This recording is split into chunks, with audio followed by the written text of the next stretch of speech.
কোন কোন খাবার খেলে ইউরিক অ্যাসিড কমে যায়, অর্থাৎ মেডিসিন ছাড়া ইউরিক অ্যাসিড কমানোর পদ্ধতি জানতে চান?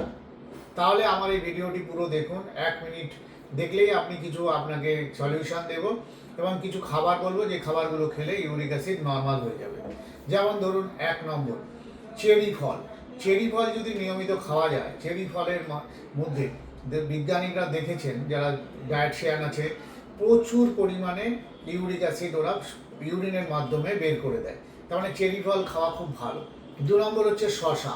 শশা তো আপনারা সবাই জানেন যে শশা শরীরকে ঠান্ডা রাখে।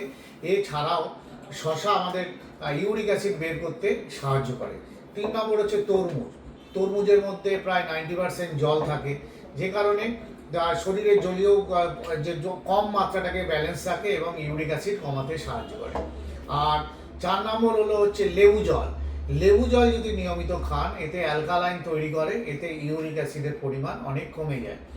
আর লো ফ্যাটযুক্ত দুধও খাওয়া ভালো, যাতে ইউরিক অ্যাসিড ব্যালেন্স রাখে এবং কমাতে সাহায্য করে। আরেকটি ভালো জিনিস হচ্ছে সবুজ শাকসবজি। এই সবুজ শাকসবজিতে প্রচুর পরিমাণে ফাইবার থাকে। এটা ইউরিক অ্যাসিডকে তো কমায়, উল্টে আপনার কনস্টিপেশনটিকেও ঠিক করে দেয়। আর প্রচুর পরিমাণে জল খাবেন, জাঙ্ক ফুড খাবেন না, আর সফট ড্রিঙ্কস অ্যাভয়েড করবেন, লাল মাংস একদম খাবেন না। দেখবেন আপনার ইউরিক অ্যাসিড সবসময় নর্মাল হবে। নমস্কার।